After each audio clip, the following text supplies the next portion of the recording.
nosso pão, nossa lei. Entre nós no Brasil, pátria amada, viva Cristo Jesus, nosso Rei. Viva Cristo Jesus, o nosso Rei. Nós estamos começando o programa especial de Corpus Christi. Quero acolher você que nos acompanha em todo o Brasil pelas parabólicas digitais, também você que nos acompanha pelos canais abertos. Quero aqui mandar um grande abraço a você que nos acompanha em Arco Verde, Pernambuco, pelo canal 26, também Olinda, Recife, nos acompanhando pelo canal 47, Curitiba, região metropolitana, nos acompanhando pelo canal 16, Maringá, nos acompanhando pelo canal 31. E quero aqui já saudar e acolher os nossos convidados, Dom Hamilton Manuel, bispo auxiliar da Arquidiocese de Curitiba. Temos aqui também o Tobias Machado, arquiteto urbanista, especializado em espaço litúrgico, e também o ministro da Eucaristia, o Jaime. Sejam todos bem-vindos. E antes de nós começarmos a nossa conversa, nós vamos acompanhar um pequeno vídeo falando sobre essa linda festa de Corpus Christi. Acompanhe. Corpus Christi, o dia em que o corpo de Cristo é festejado pelas ruas das cidades.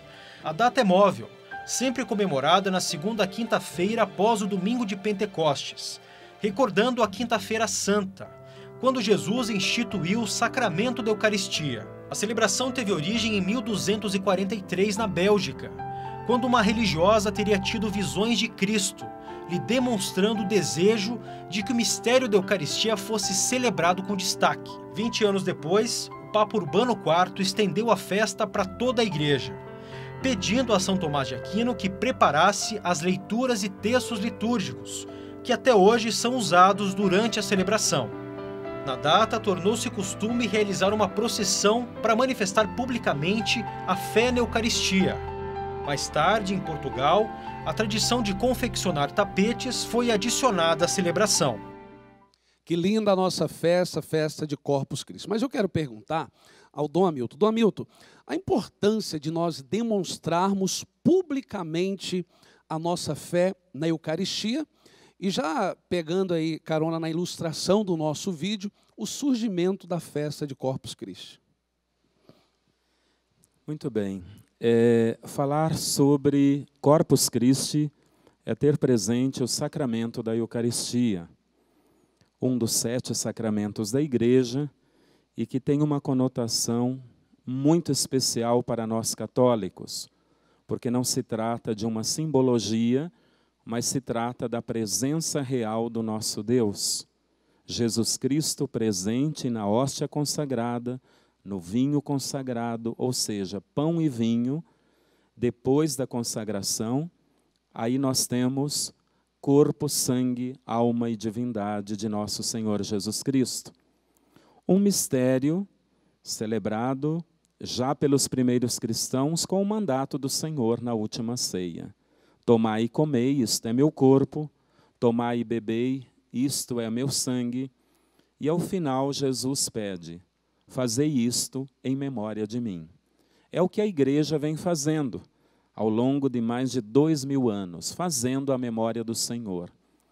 Numa sintonia com o Antigo Testamento, onde o judeu celebrava a Páscoa como memorial do êxodo, a passagem da escravidão para a liberdade. Jesus, também nessa passagem, inaugura a passagem da morte para a vida. Assim, os cristãos, todos os domingos, em memória da ressurreição do Senhor, passam a celebrar não mais uma Páscoa anual, mas uma Páscoa semanal. Somente no século IV, nós vamos imitar também os judeus de celebrar um momento com mais ênfase, que é a nossa Páscoa todos os anos. Aí sim, em vista da praticidade da fé e do número de cristãos que pedem o batismo, a Eucaristia, o crisma, ou seja, os sacramentos da iniciação. Aí se inicia então um tríduo, depois a quaresma, mas nós temos desde o início a Páscoa semanal. É importante isto, porque a Eucaristia ela não ganha uma ênfase apenas na Idade Média, mas ela já é celebrada, comungada e testemunhada, e como centro da vida da igreja, já no início do cristianismo, pós o mandato do Senhor, após a sua ressurreição, ascensão aos céus e vinda do Espírito Santo. Que maravilha. Eu quero aproveitar aqui também, saudar e acolher os nossos músicos, a Joelma e o Luciano. No início do programa, eu não fiz essa saudação, sejam todos bem-vindos aqui também. Tobias, você que é arquiteto, urbanista, também especializado em espaços litúrgicos, nos fala um pouco sobre esse simbolismo, sobre todo esse lado artístico dessa expressão de fé, que é a nossa festa do corpo de Cristo. O simbolismo presente na arte cristã justamente remonta o princípio da igreja, né? Nós temos já desde os primeiros cristãos, nas celebrações às catacumbas, o simbolismo presente nas celebrações e nos primeiros encontros, né? Então eles utilizavam de formas existentes para simbolizar Cristo e para reconhecimento entre cristãos. Então, muito utilizado no início, o próprio pão e o peixe, a própria âncora, o próprio pelicano e assim por diante, pegando elementos da natureza para corroborar a celebração, né?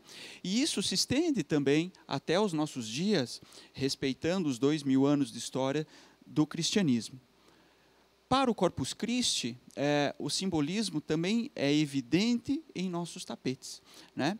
Os tapetes que nós temos com as decorações, ornando as nossas ruas, as nossas avenidas, as nossas praças, por onde Cristo irá passar, também é um tapete que é carregado de simbolismo, mas, sobretudo, ele deve ser um simbolismo que também evangelize, né? Que ele tenha isto como meta, como o símbolo da arte cristã, da arte sacra, de fato, está presente na igreja.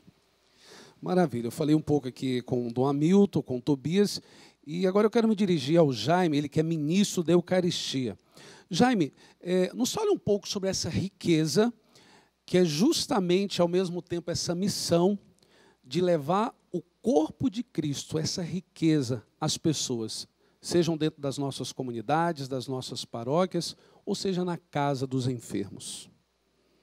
Para nós, ministros da Eucaristia, levar aos enfermos ou distribuir dentro de nossas igrejas a Sagrada Eucaristia é um momento muito importante aí. É a nossa missão.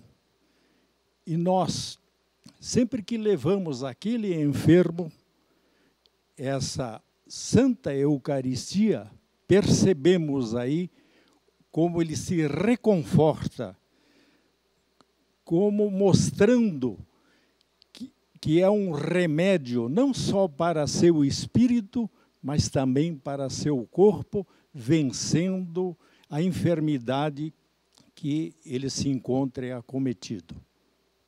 Dom Hamilton, vamos falar um pouco mais sobre o surgimento dessa festa do corpo de Cristo. Ali no século XIII, né, ela surge ali com Urbano IV, mas depois ela vai ser oficializada por um outro Papa, e justamente num contexto de muitas heresias, né?